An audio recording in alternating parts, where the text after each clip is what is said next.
सितंबर। क्या है? 14 सितंबर। और आज 14 सितंबर के दिन क्या है? हिंदी दिवस। क्या है? हिंदी दिवस। आज हिंदी का है जन्मदिन। क्या है हिंदी का? जन्मदिन। जन्मदिन का मतलब ये नहीं किस दिन ये पैदा हुई थी।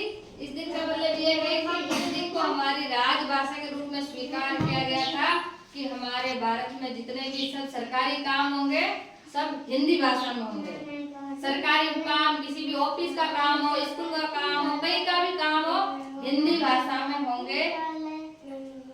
ये 14 सितंबर के दिन स्वीकार किया गया था। ठीक है ना? जब हमारा संविधान बन रहा था, संविधान में ये लिखे जा रहे थे कि हाँ लोगों को क्या क्या ना कर्तव्य है, क्या क्या अधिकार है ना? तब ये भी क्या कहा गया कि भाई हमारे काम किस भाषा में होंगे, ये भी तो तय होना चाहिए। क्योंकि अंग्रेज भी हमारे देश में 200 साल राज करके गए, अंग्रेजी भाषा भी हमारे देश में चल रही थी। फिर सब अलग अलग इलाकों में अलग अलग भाषाएं बोली जाती है। महाराष्ट्र में मराठी बोली जाती है, हरियाणा में हरियाणवी बोली जाती है ना? असम में असमी बोली जाती है, बंगाल में बंगाली बोली जाती है। तो सब अलग अलग राज्यों में अलग अलग तरह की भाषाएं बोली जाती है।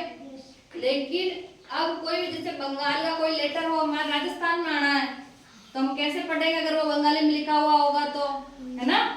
तो इसलिए पूरे देश को एक करने के लिए एक भाषा एक होनी चाहिए ना।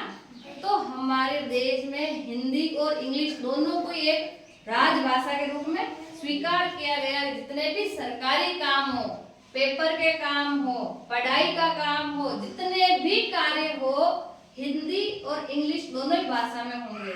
लेकिन 14 सितंबर के दिन हिंदी को भाषा हमारी राजभाषा के रूप में स्वीकार किया गया।